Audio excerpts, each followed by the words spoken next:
Hi everybody, welcome back to 17 Carat K-Pop. So excited. The Starseekers concluded in a way I personally loved. There is so much to catch up on. The last Starseekers recap was up to episode 30. Now let's complete the saga, and I'll catch up to speed on all the twists and turns that TXT's Webtoon went through. And also to know more about it, remember, I did touch on its parallels to the story in their videos like Chasing That Feeling in that episode of the show called The Name Chapter Freefall and What's Next for TXT. In that episode, I do give a quick character recap too for the Starseekers, so we're going to skip that and jump right back into an episode-by-episode summary. Quick refresher about the Webtoon, episodes 1 through 30, we talked about on past episodes, but I'll run through some general plot points really fast. Remember, Star 1 are the focus of this series, and they're both related to the TXT music video story and different characters. So, same universe, but not exactly necessarily confirmed to be the exact same people as TXT's video characters. But the Webtoon ones do encounter similar settings, symbolism, etc. So it's a unique extension of that universe.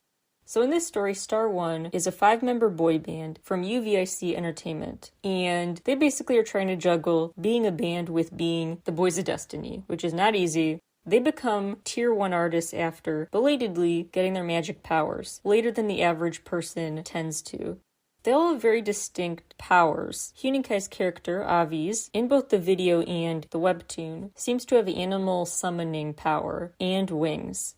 Sol, Subin's character, in the videos and the Webtoon, have elf heritage and elf ears. In the Webtoon as well, Sol's mom is Lot, a woman who's a very famous singer, and he always feels inadequate because she's touring the world, meanwhile he hasn't even manifested magic on time. Bumgyu's character is Viken, associated with plants and healing.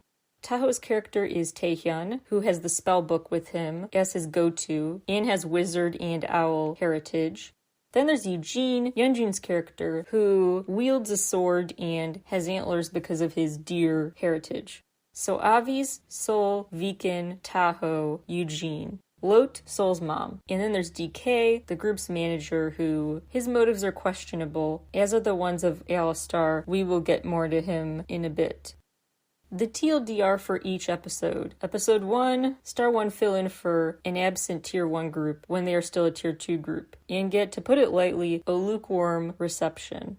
Episode 2, Sol manifests magic at last, saves the day when the enemy shows up to the performance. DK introduces himself to the group, and they have bad feelings, wary first impressions. Episode 3, DK puts Sol through this life-threatening test for his magic that makes Sol mad. Like, why'd you risk that? It's the equivalent of, like, teaching someone to swim by pushing them in the water. Then he takes them to Magic Island, the spot where magic powers, if you practice there, are going to be 100 times more potent. Episode 4, they visit the fortune teller, much like they did in that tent in the Frost music video. And the sole physical token reminder this was not all in their heads after it poofs away is that spellbook. Episode 5, DK teaches them about causalities.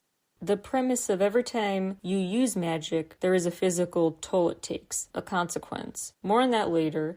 Episode 6, the members really have to fight to help Eugene get a spotlight, because the CEO of the company doesn't care about hurting his feelings. He wants Eugene to stay in the background because he hasn't developed powers yet, and he wants magical power-filled members to steal the show. Episode 7, we learn that Taho has a magical ability to read from this spellbook when others can't. It looks like blank paper to them, but he can see text and illustrations over time become visible. Meanwhile, he's watching a YouTube live stream with his YouTuber friend, Jinyun, who has causalities chronically because he tried to take a shortcut to mastering magic. Yeah, patience is a virtue is kind of a moral of the story there. Anyway, so he needs help. So Taho bears a causality and decides to borrow power to send a healing bird over to Jinyun, which works. Episode 8, Eugene encounters this magical cat, much like in their music videos, not to be trusted. He starts to actually just take care of this injured cat in episode 9, which is part of her plan. Episode 10, Sol has a premonition that comes true, so now we learn Sol sees the future. Episode 11, the enemies are back to fight. The cat asks if Eugene wants power. Yeah, turns out the cat talks and says she can stop time for temporary periods. She also is adamant she's out for something. We don't know what, but she's crossed through multiple worlds just to get to their world and retrieve something. In episode 12, he says yes, and the cat gives Eugene power. So now he's indebted to her. Yikes. Episode 13 is fight scenes. Episode 14, they shock the villains by really holding their own, without much practice, showing they are indeed the boys of destiny. Episode 15 shows a flashback to Lot's regret for kind of giving her son the cold shoulder growing up. Like, she wasn't really emotionally available listening to his needs. Episode 16, Sol is in the hospital fed this purple potion, which will be very notable as the story goes on. 17, the cat confirms she opened up the origin, whatever that means, then poofs away. The guard says he can't say much more, but does confirm these magic potions are good supplements for their power. They'll give them an energy boost. 18, Alistar tells the Magic Island origin story. Magic Island theme park is what humans see. It's kind of like in Harry Potter. There's the average train station and the platform 9 3/4 visible for the wizards to walk through. Kind of like that, because Magic Island theme park, just your average theme park for mere mortals. But for Star 1 and the like, magical people see the hidden recesses of the park that are magic literally. Episode 19, Lot warns them, don't trust Alistar. 20, Alistar complains a lot that these kids don't know any better. He's a power-hungry, annoying jerk. 21, Lot somehow persuades this guy Banya to transfer his power to her so she can lead their sect. 22, the potion supply Star 1 get is now limitless, which should raise an eyebrow. Meanwhile, Lot says she's going to be kind of a plan coordinator, main operator, basically, others report to, for the Dragon Sect mission. And she says now they have to find the black water, which is actually used as the main potion ingredient, but they don't know that yet.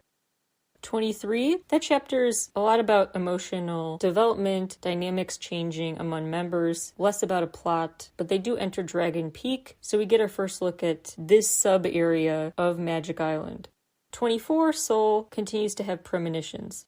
25, Alistar shows off this big fancy library, but seems hesitant to respond when asked if he could explain more about this mystery spell book. Meanwhile, they're spying on DK secretly, not trusting him. Alistar is not. 26, they practice their magic. 27, it really sinks in the powerful impact Star 1 is having on fans. It's making them feel a new sense of responsibility to use their influence for good, so they're literally, but also metaphorically, lifesavers to their fans. 28 is just a practice day themed episode. 29, the cat comes back. And when it rains black water, that gives Alistar a chance to explain the significance of that water. 30, Tahoe studies a bunch. He's so bookish, and he's trying to learn as much as he can about the members' heritages. White bird, wizard, owl, etc. And Sol awakens from a premonition with visible elf ears. Before I go on to recap episodes 31 and up, let's revisit TXT's music video characters, things you need to remember about them that are related. Bumgyu, the tree spirit character Viken, is the character in the webtoon and the videos focused on what happens in Room 17. I didn't plan that, but it seems to shout out the show. I'm touched. Anyway, Room 17 is a part of their short films and the webtoon. It's where, long story short, some shady behavior is happening as they try to experiment, and Alistar tries to figure out what to do with the spellbook, how to get more pages to become visible.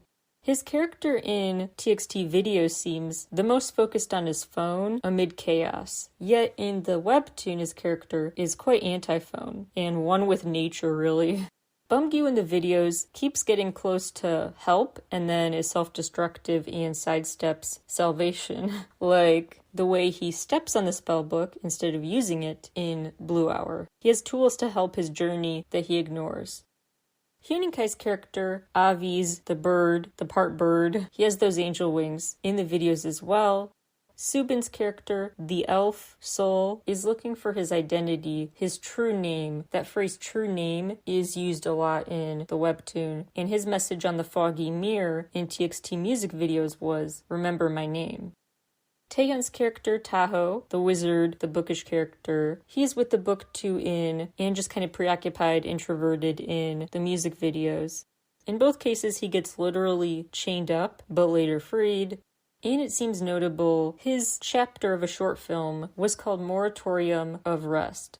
Both the concept of a moratorium, death, and the concept of rest, newly relevant in later webtoon chapters, you'll see.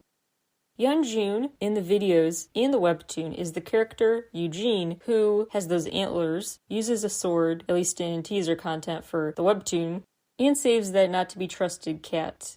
His character in the videos and the webtoon as well seems like the most distressed one. In the webtoon, he's the oldest member of Star 1, yet he doesn't have senior status. He's not group leader because his powers take the longest to manifest. And he first encountered that cat when he was storming out in a huff from practice because he was so tired of being inadequate in his mind, not measuring up to the others.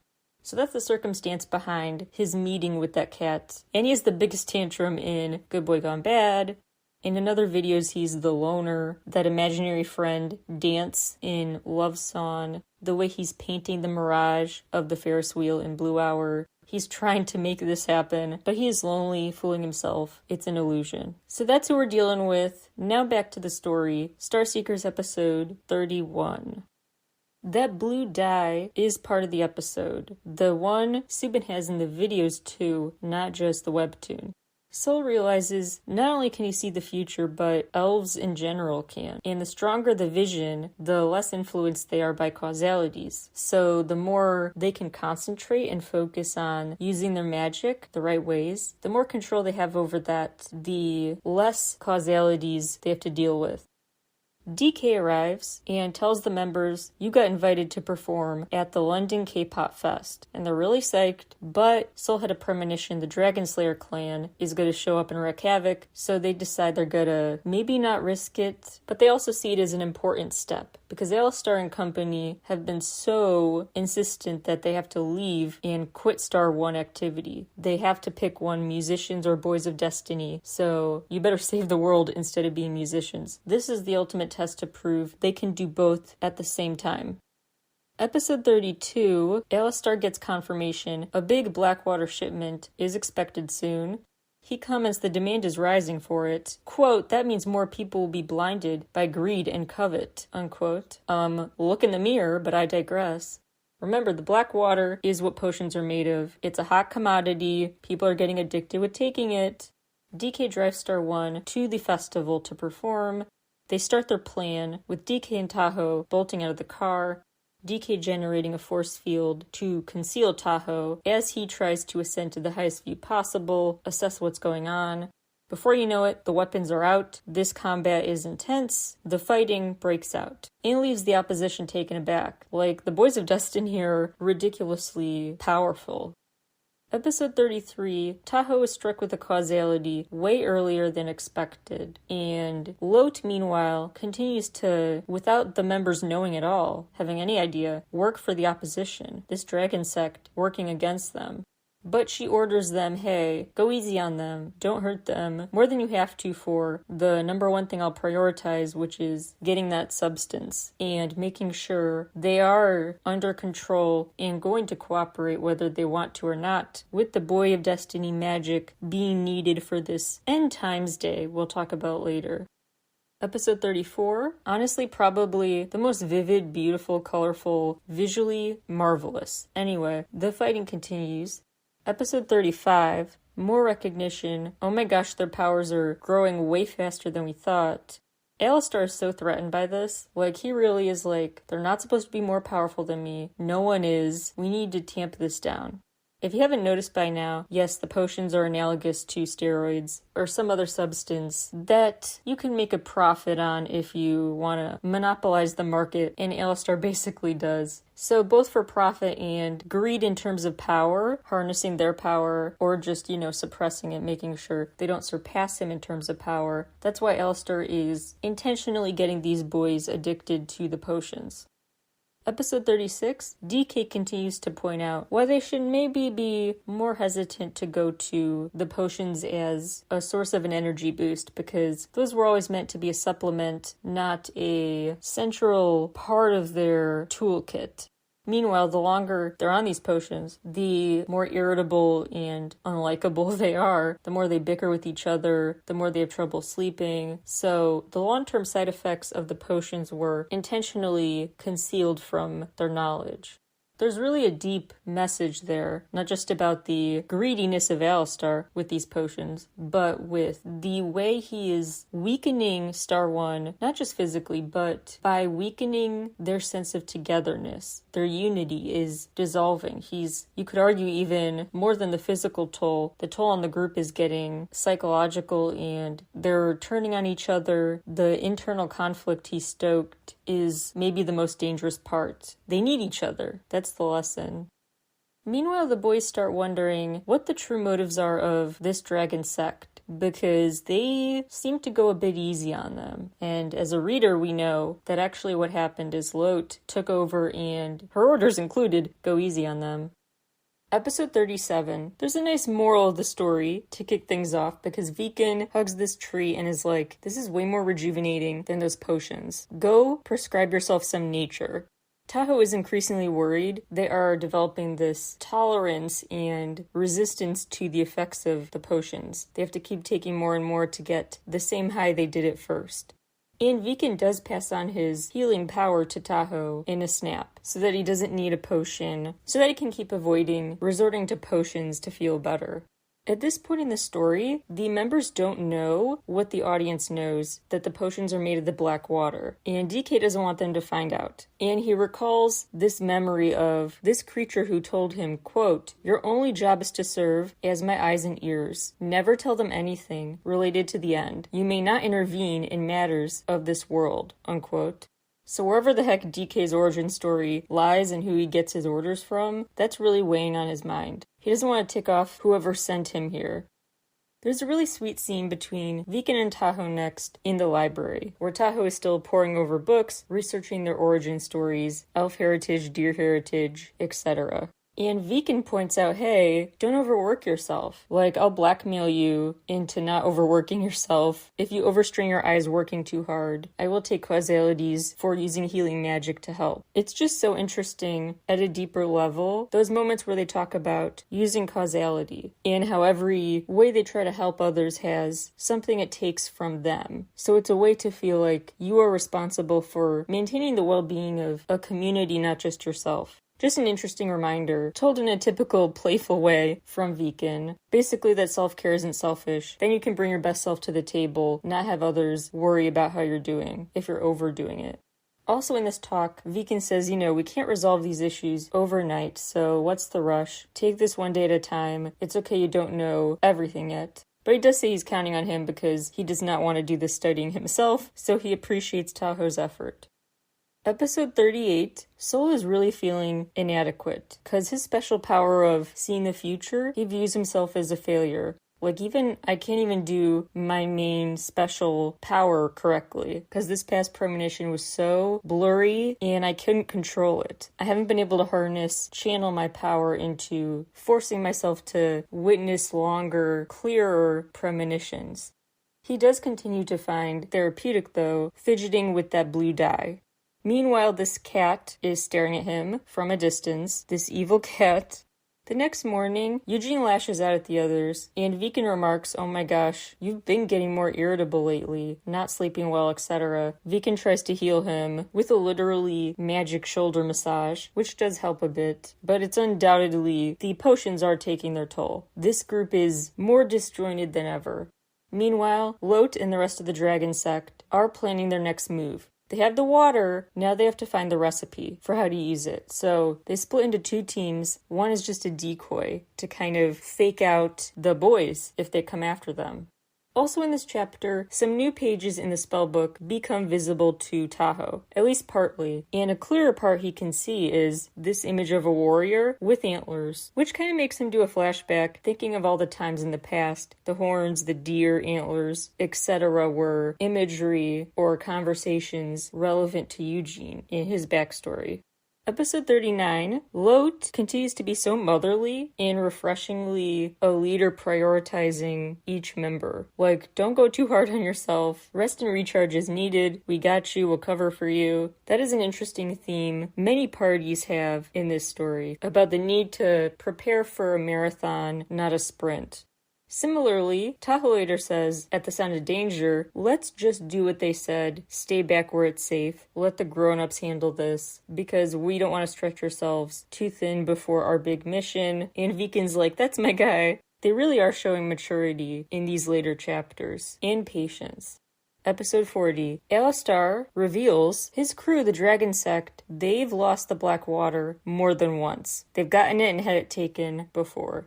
His ego is so bruised, he never got over it. He's paranoid about it getting away again.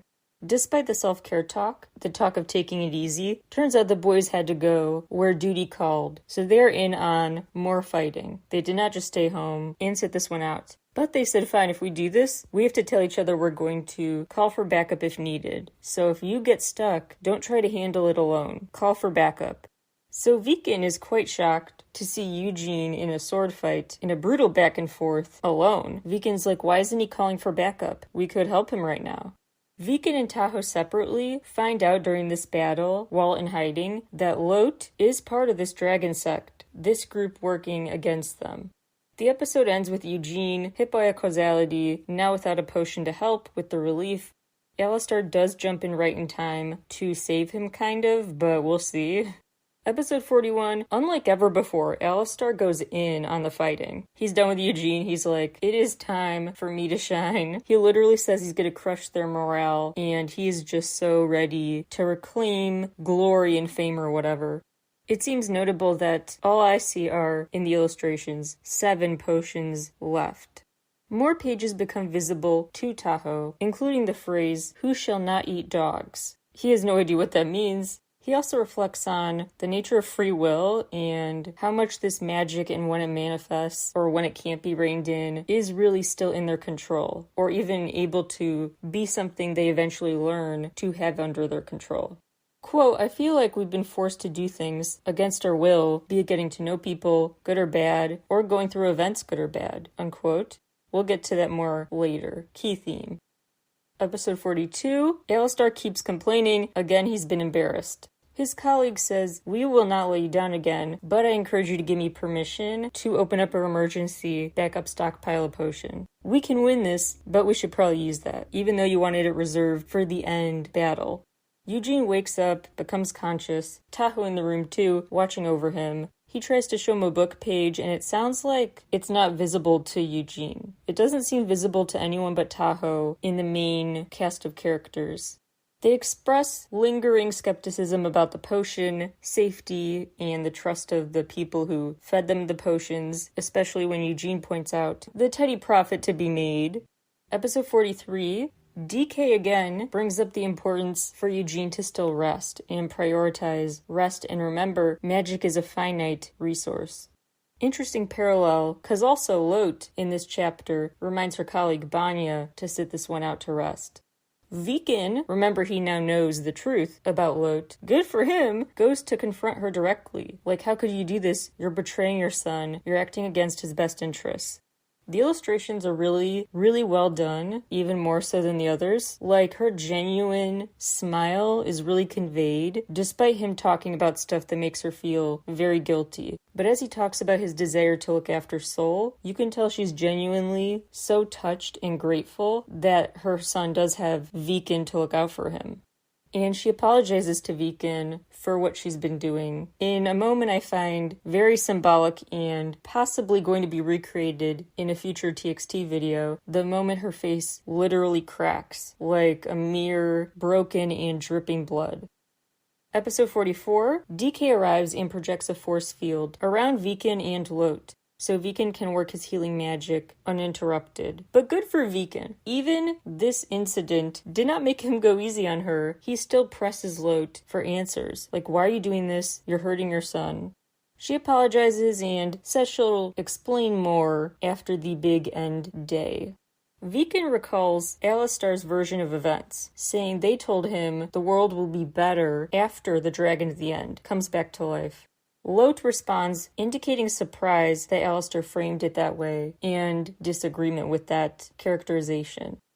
Lot does admit she did cause a scene as a decoy, a distraction, and admits her team has been looking for something, but they didn't find it. But they did find some useful info. So she tells him, you'll learn more, go to room 17. I hope you remember room 17 from TXT's previous short film.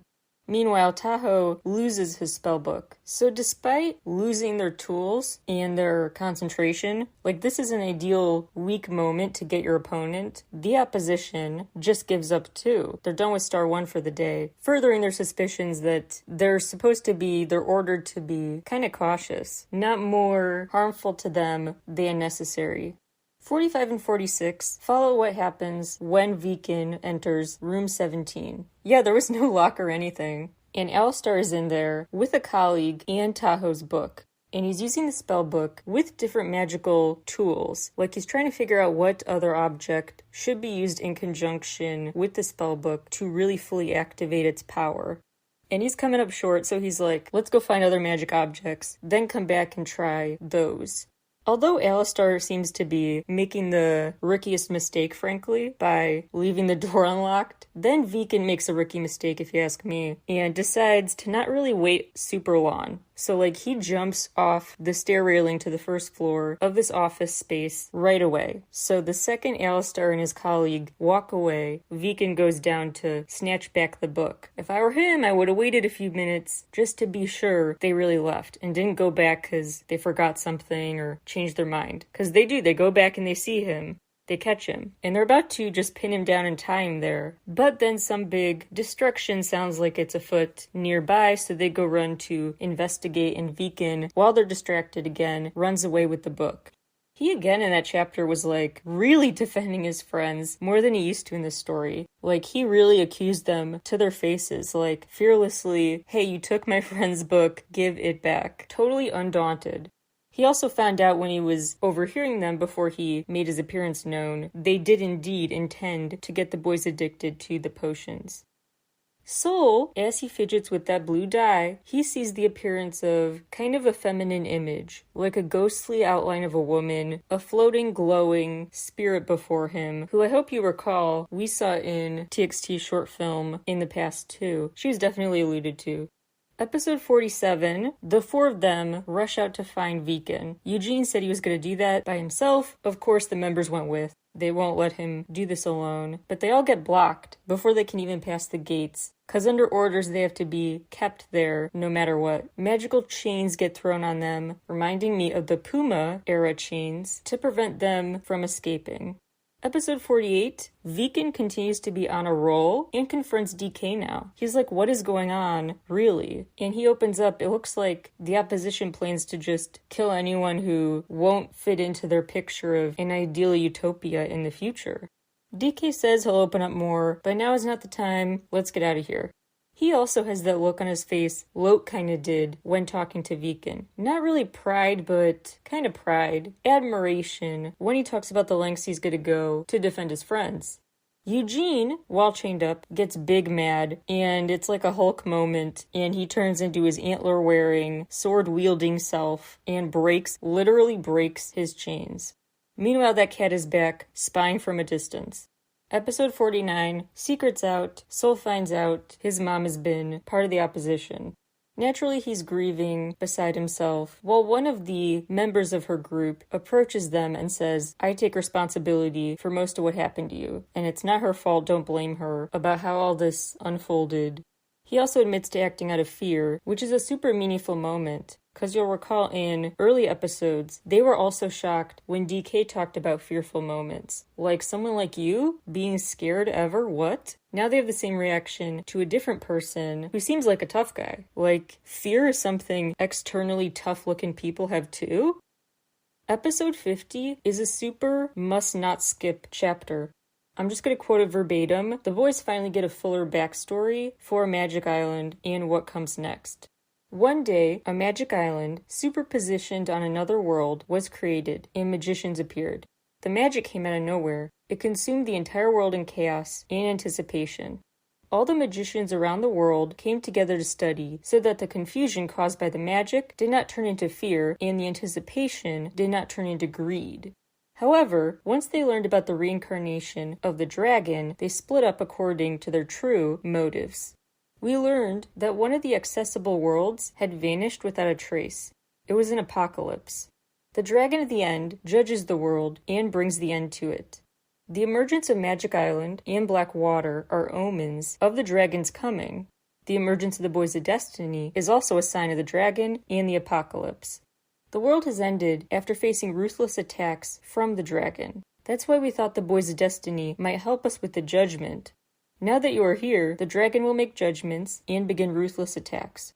We desperately want everyone in this world to survive, including those who cannot use magic, unquote. This is a really interesting one to reflect on in terms of deeper character traits and motivations. That this is about people who all came together trying to use magic for the right reasons, but they became blinded by their separate greeds and desires, and that blindness took them in different directions. That fracturing led to power struggles, disproportionate power dynamics, and now you have different groups of people, some who encourage this Dragon to the End Judgment Day for a new world, others fear it because they now are not on the same page about, do we live in a world like us or coexisting with non-magical people? They have different views of what utopia is. Equality and differences versus uniformity. And peace, they assume, is inherent to uniformity. Yeah, big social commentary here about how people view the world, and unfairly, I would argue, often view diversity and peace as mutually exclusive.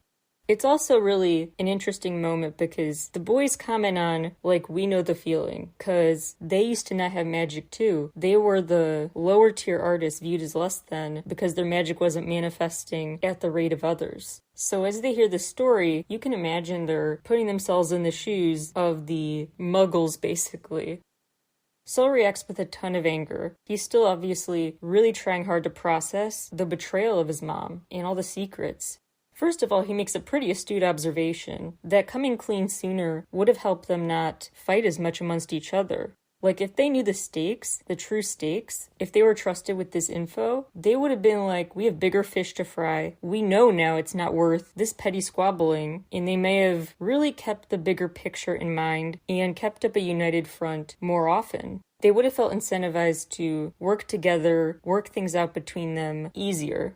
He also views her as more selfish than sheltering him. And Lot is pretty humble in that moment. Truly sounds like she's hearing her son out and says, you're right, and maybe I was also blinded by greed and just a lack of awareness of the full picture. You see that with Alistar too in these characters. The adults in the story really do not think highly of what youths believe. They always think they know better, and that's a big theme in TXT's whole story, pushing back on that notion. Episode 51, the boys put on apprenticeship robes, and I call that out just because I feel like in a future TXT video, that may be the wardrobe for it, so if so, you heard it here first, that was from the webtoon. If that doesn't happen, I never said anything. We are once again reminded how key the blue dye is to Sol, because he comments on he remembered to bring the dye with him, but not his phone. This is his number one go-to now. The colleague before, who confessed to kind of orchestrating quite a bit of Lot's group's behavior, he said they should blame him instead of her. That guy says the Dragon Sect is trying to suppress info about those potion side effects, and admits they use this potion to keep people under their spell. But he says, I can teach you to use magic the way we do, which is not just about desperation. You have to be desperate enough to manifest it, but concentration. So I could teach you the second part. Now it's desperation plus concentration, intention. That helps your magic become long-term sustainable, spread out in when it's at its peak. It has lots of peaks then, gradually, as opposed to one big rise and fall. The boys, for the most part, super eager to learn this tactic, learn how to better concentrate long-term on their magic's applications. Except Sol, so they kind of just give him time to go be alone, still processing everything with his mom. In episode 52 is about their personal one-on-one conversation, where she opens up and says, quote, "You're right, Sol. Banya's anxiety made him rush into action, but I was no different. I was fearful. And I assumed I couldn't do anything. I'm glad I learned about it through you before the reincarnation," unquote. Common theme we're seeing here. They say fear and nerves as the reasons they made rash decisions. The part of that that's super key, I think, is when she says, "I assumed I couldn't do anything. Like, this was just bound to happen. This was the only option." Like I talked about in the last TXT episode about freefall, this era is about grappling with the realization that there's often a third option, shades of gray. They don't have to fully reject what Neverland was all about, but they can't stay there either. But it doesn't have to be the clean break the way they think it does. She assumes she has to take either this route or this route proposed to her, not realizing there is always a third option or some sort of compromise. Which gets to the bigger theme in both the videos and the webtoon about more of fate being up to you still than you thought, having more agency than you thought. We're back to seeing the cat spy on them, and the sparkly, floating, ghostly figure appears. They once again bring home that theme of self-care isn't selfish kind of a thing. Building yourself up again, recharging, actually helps your team more and others more with the practice session. When they're learning to concentrate their magic, they learn basically the key is to know themselves well. The environment, techniques, etc. that best suit them. So you need to know your own strengths. That's the key. It's interesting that they said, quote, "we never thought about it," unquote, when they reflect on where they stand. The Dragon Slayer clan said they're going to remove the dragon, no matter what. The Dragon sect is out here wanting a world with magicians only. They don't even know where they stand, and again, they realize they don't have to pick either. Those are extreme positions that they don't have to take. Nice out-of-context quote, "We're confused because of all the apocalypse and dragon talk. Those lofty life and death ideas don't really resonate with us," unquote. Very much a reminder of their youth, their still developing brains. That mysterious ghostly figure returns in episode 53. After they mention room 17, she starts to cry, then poofs away. The boys were freaked out at seeing her, but Sol was like, "Don't worry, I've seen her before, she's chill." Banya continues to try to teach and compensate for the damage he might have done earlier to them, at least emotionally, by teaching them these new techniques. It's interesting because he keeps talking about his regret for working against them. And Eugene responds, quote, "Is it a clan thing to make a mountain out of a molehill?" unquote.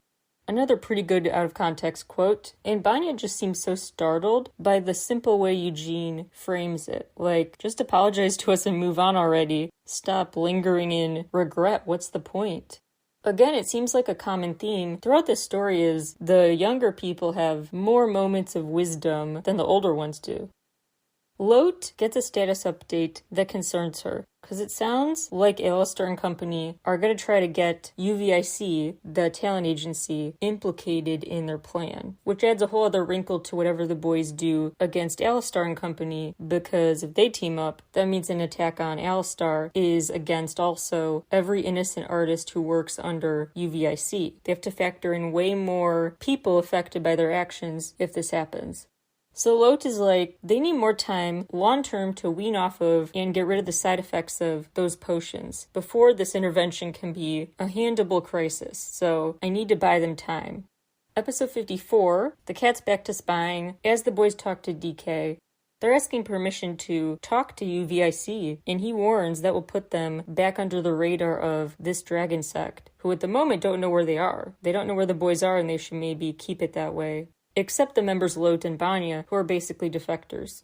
Turns out, yes, the Dragon Sect is teaming up with UVIC, so UVIC has agreed they will fund a massive, exciting Star One 4th anniversary concert. in exchange for the funding. They want the sect to turn over Star 1. Episode 55 starts with Lode again apologizing, saying, "I can't tell you what to do. The future now I will let you decide yourself. I trust you and your vision. I trust you all to do what you think is right. The choices are yours. I'll just let you lead and I'll take a backseat." Eugene shows some new maturity and compassion, saying he doesn't know about if they should even do this gig, the moral quandary it could put them in, that he has to really think about how it would affect everyone, every party, if they took advantage of this funding. Maybe Eugene is getting back to be a more, frankly, likable character because he's indeed having the potion side effects like irritability fade out of his system.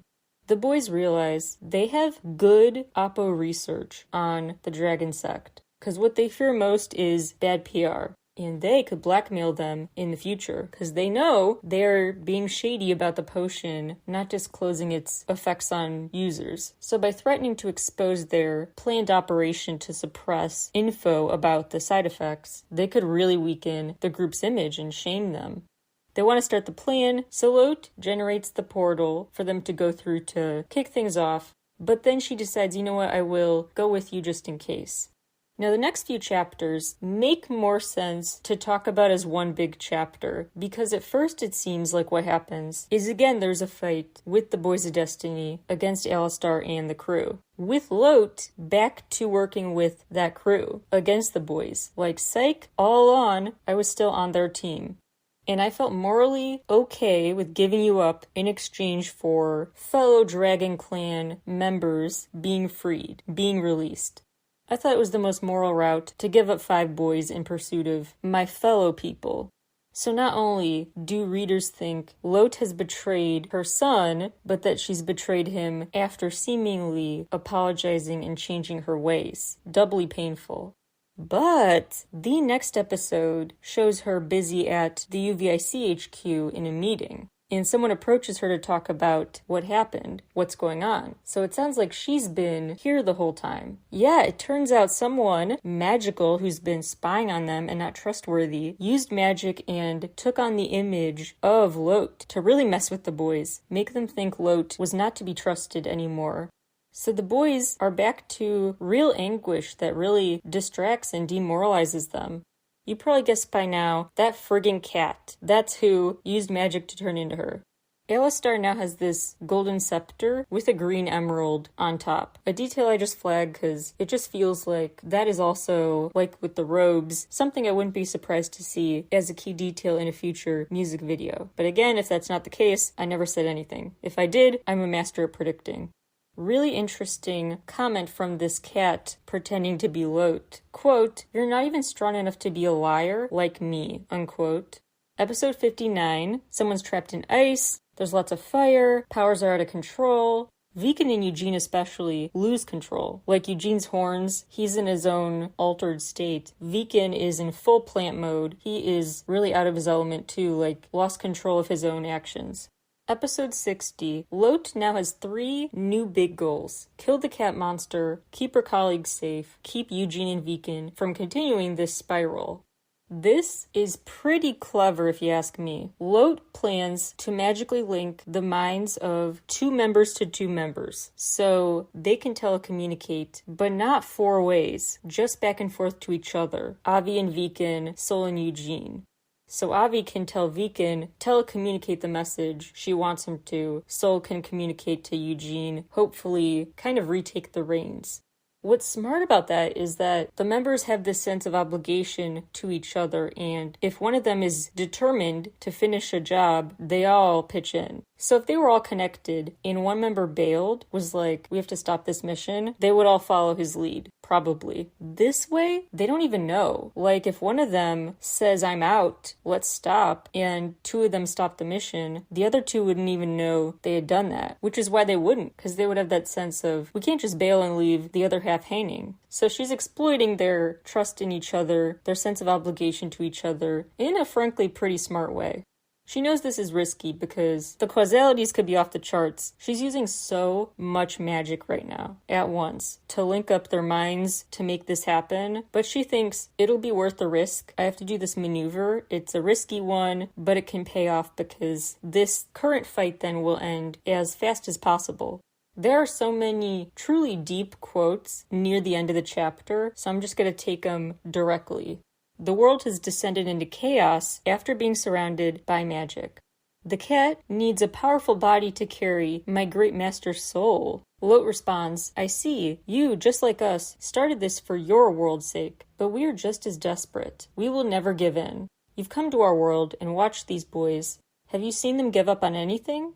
The cat says, exactly. I need that persevering strength to defend my world. Lot says, persevering strength is not found in physical bodies. You knew it wasn't. You were just like us, who made many mistakes out of fear of the dragon at the end. If I may give you advice, as someone trying not to repeat the same mistakes, go back to your world and, like we have, find the right way to save it. I hope you find a solution that doesn't require coercion, unquote. Basically, she says, you got it all backwards. Your strength doesn't come from physical assets or from wearing down other people to make you seem proportionally more powerful. Lot's words reverberate in their minds in episode 61. She told them, quote, everyone please create a never-ending future for us. I beg you, unquote.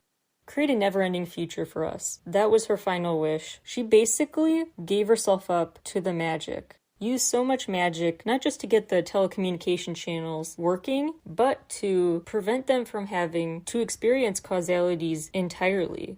They can fulfill the mission causality-free, using magic to the max, now that she's left them with her magic snow and basically dissolved, perhaps into the image of just a ghostly spirit who will be a guardian angel for them.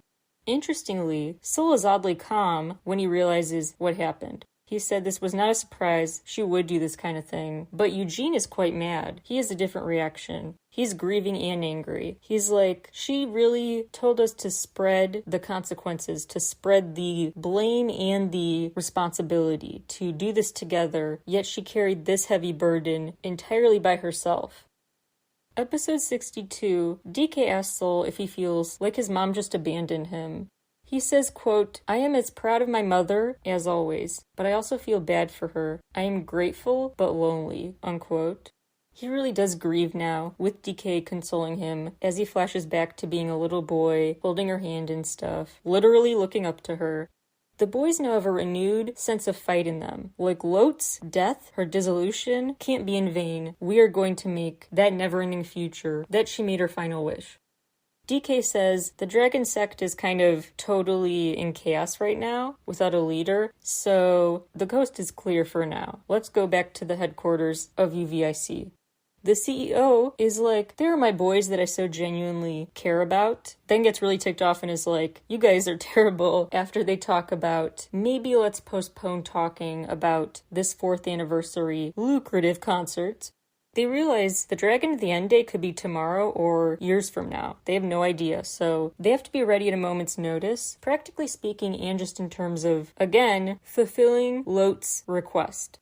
Suddenly, that chapter ends with a close-up of elf ears growing. A new phase, a new transition is upon them. They continue the ethos of, we can't let each other handle anything alone. When Sol is distraught after a premonition, he tries to hide as sleep paralysis or just a bad night's sleep, and they just confront him the next morning like, you're bottling this up, aren't you? Don't do that. All of a sudden, as they're debating, so we figured out the dragon sect and what they wanted, and what the Dragon Slayer clan wanted, self-explanatory. Did we ever figure out what DK wants, whose side he's on? Naturally, DK shows up at that exact moment, and without any warning, whisks them all away to Dragon Peak. In episode 64, they land there and he asks them to look around and detect any differences. They don't really, but one member does detect more flowers than he remembered seeing in the meadow previously. More red ones too, not just purple ones. The purple ones that were throughout TXT's videos. So if we see more red ones added to the purple in that field in the future, don't be surprised. He says this is the place where they will learn some secrets, because magic is accumulated here, which leads to insight. And maybe then they can find out when this dragon reincarnation is set to occur.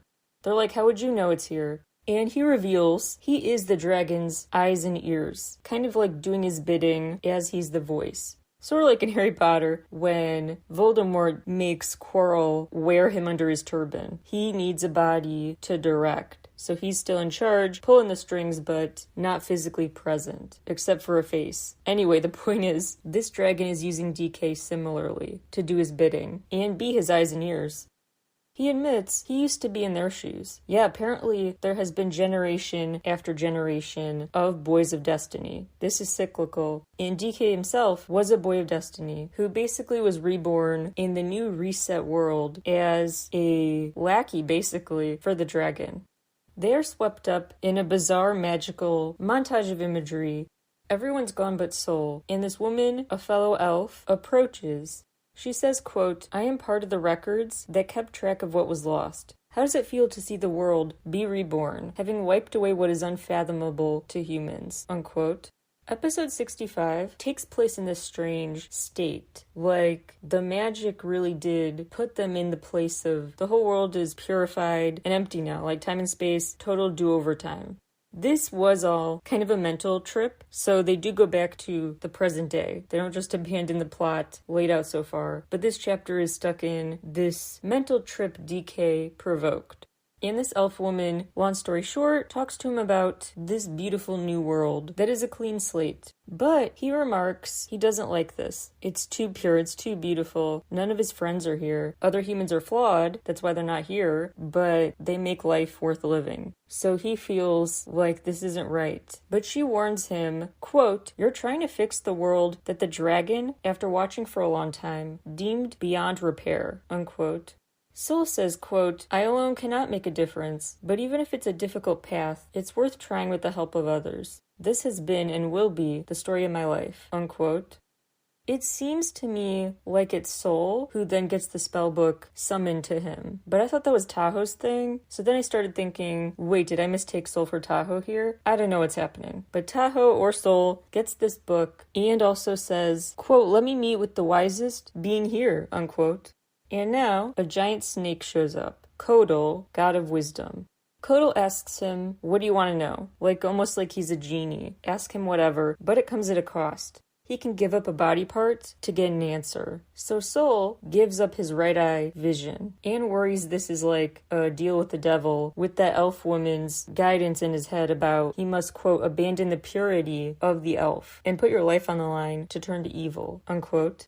He's learned that elves truly do have the biggest capacity for magic, but that also comes with the deepest consequences. So if he does get rid of the purity of the world, as they put it, the consequence will be death. Like the stakes are life or death. Does he want to do this? Clear symbolism here. It viewed as don't even bother trying to fix a world that's broken, but he tries anyway. Love these heroes and their refusal to accept this apparently predetermined fate that it's either you're good or bad, black and white, dead or alive. No, he will find a third option. DK shares a long monologue with his backstory a bit in episode 66, saying he was very shocked that these boys never gave up. Like, he has been watching the cycle of boys of destiny give up again and again, take the easy way out. He's kind of implying each future group of those boys did just hit reset. They chose option A, not option B, keep fighting for a better world with what you have and who you have. So their commitment really took him by surprise. He also says he's been burned out and hopes that they can carry this torch because he has nothing left to give this world. He says, quote, I'm sorry to say goodbye like this. I look forward to the future of your world. I will keep rooting for the future of your world. I hope you take a different path than ours, unquote. And with that, he's gone.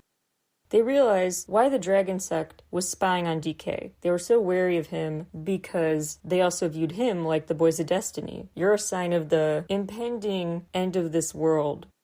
Meanwhile, this concert is still happening, this anniversary concert. So now they're like, do we cancel it or do we do it even though the dragon might show up mid-show? They decide that's inevitable based on the premonition it's going to happen. So let's just spend our last day with our fans.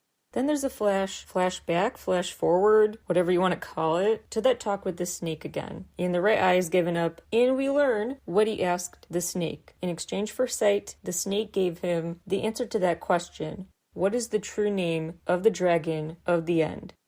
It's Son of the Star. Something they puzzle over in the next few chapters. Like, does that represent the dragon song? Or does the dragon just listen transfixed to the song? Do they mean a literal song? Or is this more of a metaphor? How do we interpret this? Suddenly, no one teleported them, no one did this on purpose, but they all end up popping into Magic Island theme park. Remember, that's where there's real magic. The mere mortals who are tourists there, they don't realize it. They're just cosplaying magicians for the day. Including themselves. They see little kid versions of themselves in this park, just playing magician. They're kind of shocked, like, does this mean we met before and it was wiped from our memories? Like as a kid we knew each other? Those boys they watch sing the song together that simulates magic. They're playing magic by singing a special song. Now they're thinking, if we can tap into this forgotten memory more, maybe we'll figure out what the Song of the Star is. We sang it before. Episode 68, the boys are back in a rehearsal room, a dance practice room, and that blue dye is gone. They realized that dye was used as like a single-use magic item, so it disappears after use, and that was what had poofed them into Magic Island. So in a future TXT video, watch that dye for its one-time use, even if it's not the exact same use as the webtoon. Its presence is noted, and it serves as this key tool for being guided to the right answers. As the boys try to keep each other motivated, staying strong, Sol admits he did give up that sight for the answer to the question. They're backstage in the hair and makeup department, preparing to hit the stage for that 4th anniversary show in episode 69. They learn about more of their true names that seem to just be coming to them. We will get to that at the end. They discuss their true names, then the show starts. Sure enough, the dragon arrives, just like in the premonition. The flashback is recalling that elf woman advising, quote, "We only live with what we're given. Your body cannot handle taking something you were not born with," unquote. This is such an interesting recurring theme that taking it easy on yourself, only doing what you can do in your role in this, and trusting others will fulfill their roles too, leaning on others, trusting others to do their part, is not mutually exclusive from trying your best and going for the gold. She also reminds him summoning power is different, and he's been doing a lot of summoning power, but that's just borrowing power. Using your power is different. Quote, "You must fully accept the power and infuse yourself with it," unquote. Basically, get in touch with the magic, recognize the magic that's been inside him all along. The final episode, 70, they recall being told through that look through the dragon's ear, they call it, that DK helped facilitate. They learned one of them has the power to summon Kalavinka, a force more powerful than even the dragon, who sings that magic song about peace. Here's a somewhat corny, but I find touching, quote during this chapter. "The key to unleashing magic is longing.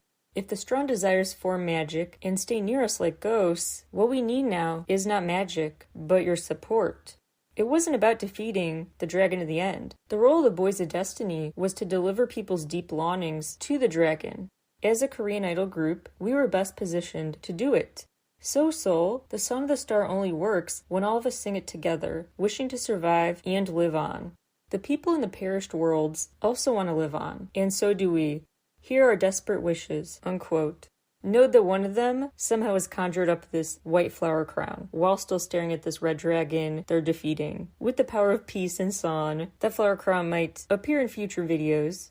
So they're saying what they need is that ghostly presence, like of Lot's spirit. They needed support to go inward and find inner strength. There's another montage of images, memories, good and bad, and they ask, is this place worth preserving, despite everything?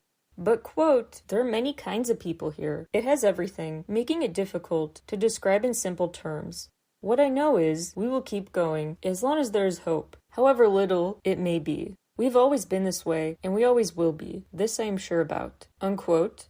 What looks like Lot's ghostly spirit shows her gratitude for being able to watch these boys blossom and figure out basically the meaning of life. That it is messy, full of people who tick you off, but you might not have it any other way. It is a ride, a roller coaster ride, worth being on.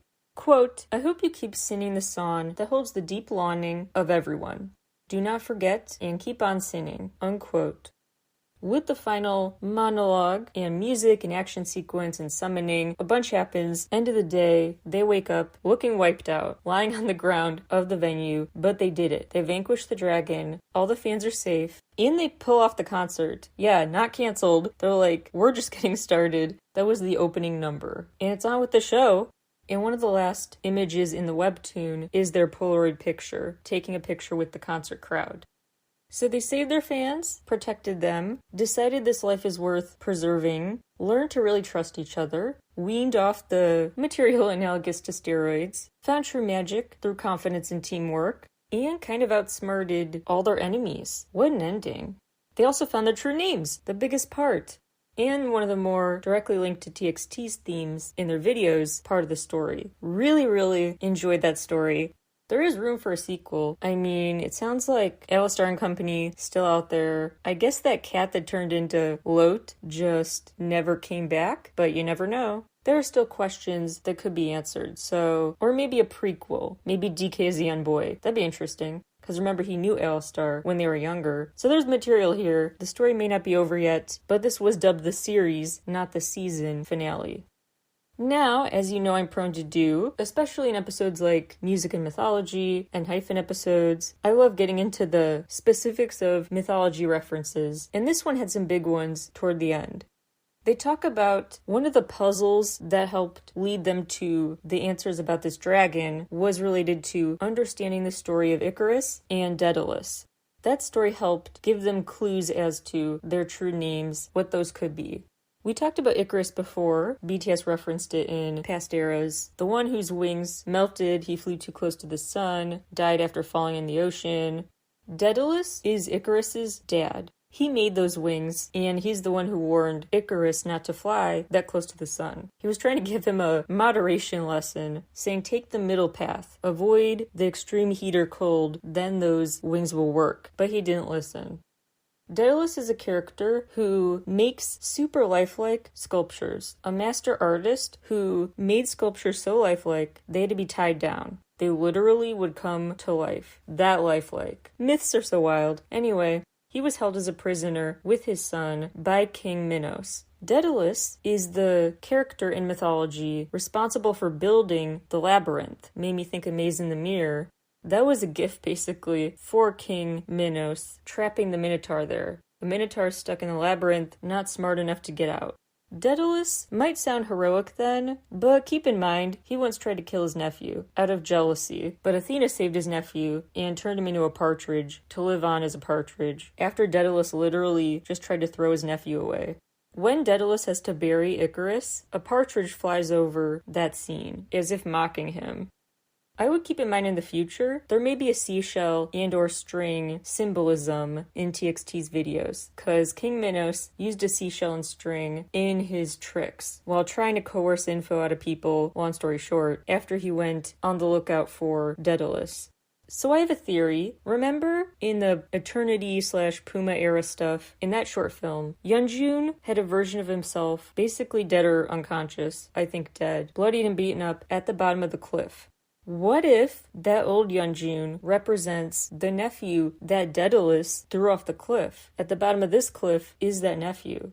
Just a thought. And maybe it was him. Like father, like son. Maybe still alive Yeonjun is Daedalus who killed his nephew, old Yeonjun. And the living Yeonjun is responsible for artwork, building the labyrinth, that maze in the mirror. Just a thought. It could explain why his character is so freaking angsty too, even compared to the others, cause his guilt is stronger that he had to bury. Now, Avi's true name is Who Built the Labyrinth, which would be Huninkai. By the way, I'm not reaching. They overtly cite Daedalus and Icarus and the labyrinth in the webtoon. They get the answers by realizing the wings made by Daedalus, the labyrinth designer, hold the keys to the truth. Another mythology reference is in Viken's true name, what was in the deepest corner of the box. That's a reference to Pandora's box. This is one of my favorite myths, for reasons that will become obvious in a second. Pandora's box unleashed a host of horrors into the world. But what was hidden in the back of the box? Hope. Hope was there. So Viken is the embodiment of hope, hence his healing nature. So the characters' true names they discovered: Eugene is who hangs upside down from an ancient tree. Tahoe is who is believed by no one. Avis is who built the labyrinth. Viken, what was in the deepest corner of the box. And Sol, I frankly can't find it. I must have missed it or overlooked it, or maybe he didn't have one. Feel free to help me out. I truly could not find in this story proof of Sol's name. Did I just somehow miss that? Was it a one-time shout-out or something? But anyway, those names, those true names, I would think about going forward with TXT's videos. What traits they show, what themes they go off of. Pandora's box, a labyrinth, an ancient tree. I hope there's a dragon element to future videos.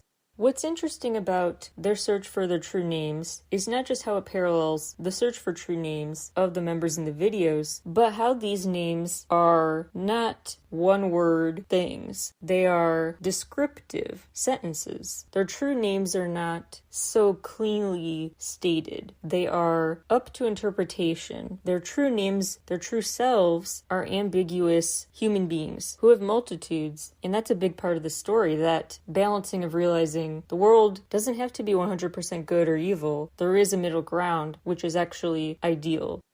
Now I want to talk about some more broad themes this story brought up that also tie back to TXT's videos pretty well.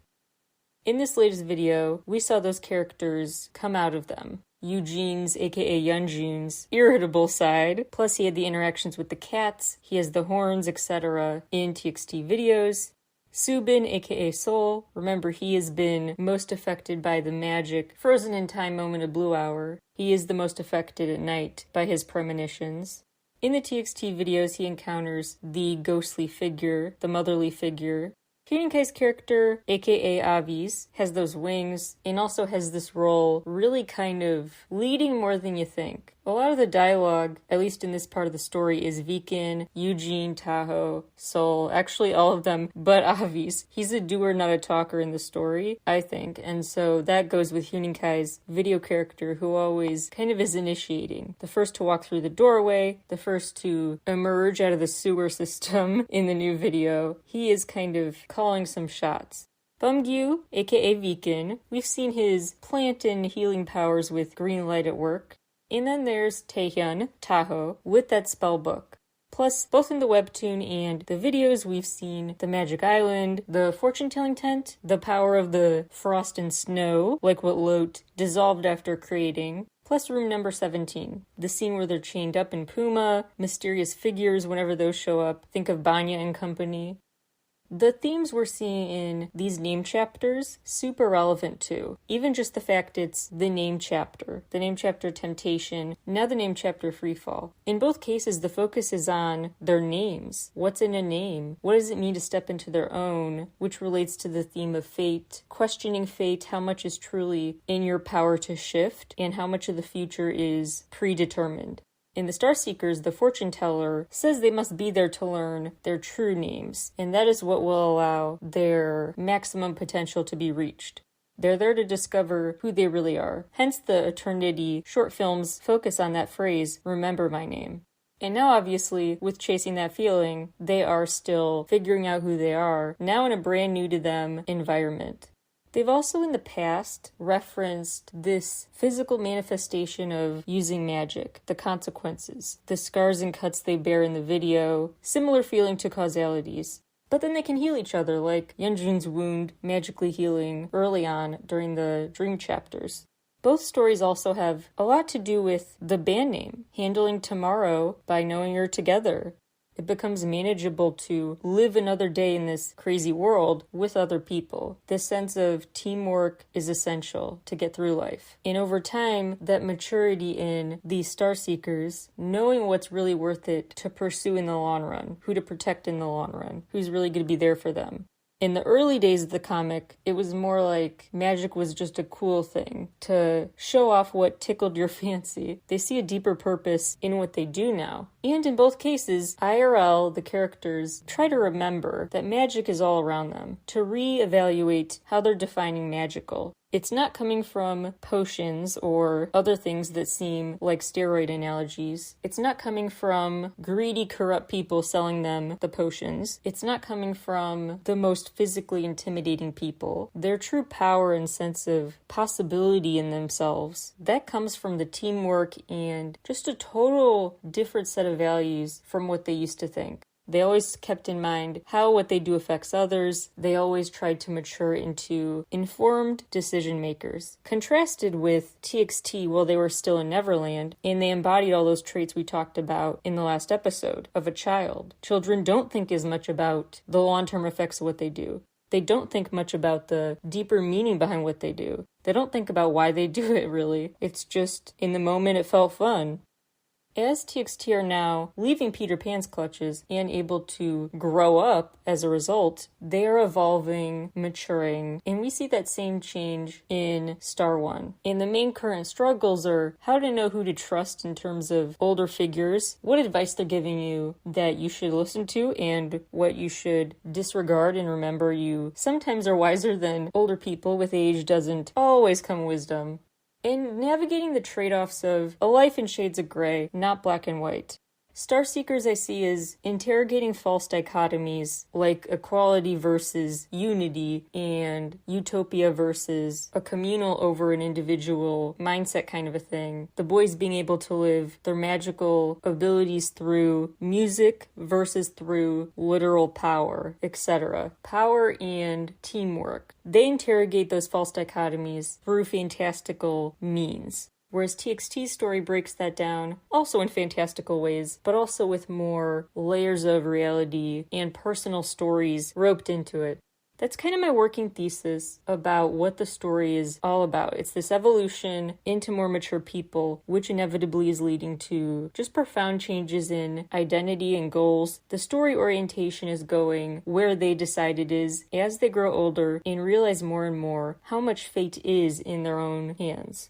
Autonomy is leading to, ironically, more teamwork and a clearer collective vision. That's my take.